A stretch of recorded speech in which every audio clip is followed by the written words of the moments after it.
کو بھی پریزے کی طرح پاگل ثابت کر کے پاگل خانے پہنچانے کا ارادہ کر چکا ہے۔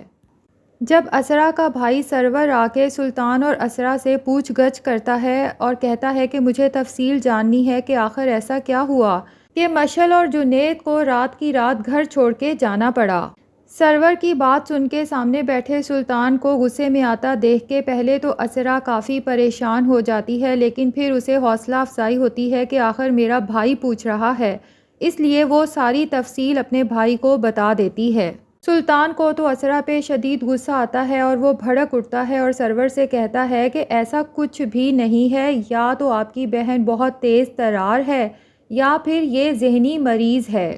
کیونکہ یہ ساری کہانی اس کی سیلف کریٹڈ ہے۔ یہ سن کے تو سرور کو بہت غصہ آ جاتا ہے اور وہ سلطان کو دھمکی دیتے ہوئے کہتا ہے کہ آج کے بعد اگر تم نے اسرا کے بارے میں ایسی کوئی بات کرنے کی کوشش بھی کی تو یاد رکھنا کہ مجھ سے برا کوئی نہیں ہوگا، تمہارے لیے بہتر یہی ہوگا کہ تم اپنی حد میں رہو۔ اب سرور کے چلے جانے کے بعد سلطان تو شدید طیش میں آ جائے گا اور اپنا سارا غصہ اسرا پہ اتارے گا اور کہے گا کہ تمہارے پاس بہت اچھا موقع تھا کہ تم اپنے بھائی کے سامنے مجھے بے گناہ ثابت کر دیتی، لیکن تم نے وہ موقع گنوا دیا۔ اب دیکھتی جاؤ کہ میں تمہارے ساتھ کیا کرتا ہوں، میں تمہیں تمہارے گھر والوں کے سامنے پاگل ثابت کر کے ہی چھوڑوں گا۔ اب دوسری طرف اسرا بھی بہت پریشان ہو جاتی ہے کہ جو کچھ اس نے دیکھا کیا اس کا وہم تھا یا حقیقت، یا پھر جیسا کہ سلطان کی بہن حالہ نے کہا کہ وہ سلطان کو بہت اچھے سے جانتی ہے اور یہ سب سلطان کی کوئی چال بھی ہو سکتی ہے جس میں اسرا کو جان بوجھ کے پھنسایا جا رہا ہے۔ اسرا جو ابھی انہی الجھنوں کا شکار ہے، سلطان کی چالوں میں آ کے اسے خود بھی یہی لگنے لگے گا کہ شاید وہ سچ میں سائیکو پیشنٹ ہو چکی ہے، کیونکہ سلطان بہت ہی اوچھے ہتھ کنڈوں پہ اتر آئے گا۔ کبھی اسے ہاتھ کے اشارے سے چائے لانے کا کہے گا، لیکن اسرا جب چائے بنا کے لائے گی تو اسے کہے گا کہ تمہارا دماغ تو خراب نہیں ہو گیا، میں نے تمہیں کب چائے لانے کا کہا؟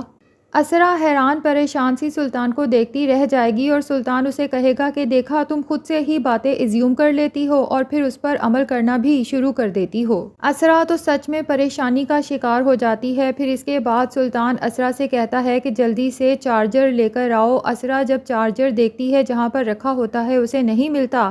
تو سلطان بڑی چالاکی سے جا کے اپنی جیب سے چارجر وہیں پہ رکھ کے اسرا کو بلا کے کہتا ہے کہ یہ دیکھو چارجر تو سامنے پڑا ہے اور تم اتنی دیر سے ڈھونڈ رہی تھی اور کہہ رہی ہو کہ چارجر مل ہی نہیں رہا۔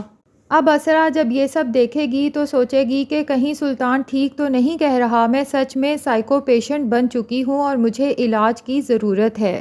دوسری طرف طلعت بھی عبد المنان سے کہتی ہے کہ مجھے تو یہی لگ رہا ہے کہ سرور صاحب نے جو کچھ آ کے کہا وہ سب سچ ہے،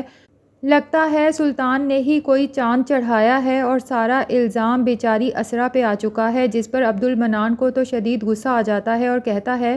کہ جب تمہارے پاس دماغ نہیں ہے تو اس کا استعمال بھی نہ کیا کرو، دیکھا نہیں میرے بیٹے نے کس طرح سے اپنے سالے کو لاجواب کر کے گھر سے چلتا کیا، تمہیں تو چاہیے کہ تم سلطان کی تعریف کرو کہ میرا بیٹا کتنا عقل مند ہے۔ اب سلطان اسرا سے کہے گا کہ میں تمہیں کہہ رہا تھا نا کہ تمہارا دماغ کافی دن سے کام نہیں کر رہا، اپنی اسی کم عقلی کی وجہ سے تم نے اپنی بہترین دوست کو بھی مشکل میں ڈال دیا۔ اب ایک کام کرو، یہ پکڑو اپنا موبائل، سب سے پہلے مشعل کو کال کرو اور اس سے اپولوجائز کرو، اور اس کے بعد اپنے بھائی سرور کو کال کر کے بتاؤ کہ یہ سب تم نے خود کیا ہے، تمہاری ہی غلطی ہے اور تم نے یہ سب میری محبت اور توجہ حاصل کرنے کے لیے کیا ہے۔ یقیناً وہ تمہیں معاف کر دیں گے کیونکہ وہ تم سے بہت پیار کرتے ہیں۔ لیکن اسرا حیران پریشان سی موبائل کی طرف دیکھتی رہ جاتی ہے کہ بھلا میرا آنکھوں دیکھا جھوٹ کیسے ہو سکتا ہے۔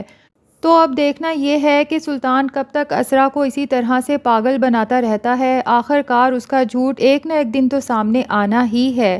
ناظرین، آپ کو یہ ڈرامہ کیسا لگتا ہے کمنٹ سیکشن میں ضرور بتائیں، اور اگر ہمارے چینل پہ نئے ہیں تو پلیز چینل کو بھی سبسکرائب کر لیں۔